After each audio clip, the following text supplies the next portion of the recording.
How do you feel about that? Substance abuse and behavioral disorder counselors can turn people's lives around. Same town? Yes. I'd like to ask you all a question. How many people here believe you have a problem with alcohol and drugs? They help people break free of addiction to alcohol, tobacco, drugs, or gambling. Hi, Thalia, how are you?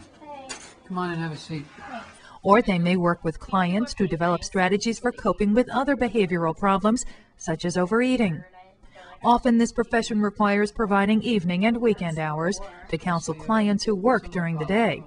Sessions may be one-to-one counseling or in small groups. They can take place in a wide array of locations, from schools to healthcare facilities, even correctional institutions. Some counselors may also serve as administrators. They might develop education programs and evaluate the progress of treatment plans. It's a job that calls for patience and empathy. It also requires college-level work in a range of courses, including psychology, social work, and youth and family services. Substance abuse and behavioral disorder counselors might describe their work as sometimes draining and exhausting, but they know they're helping people lead better lives, and that can be exhilarating.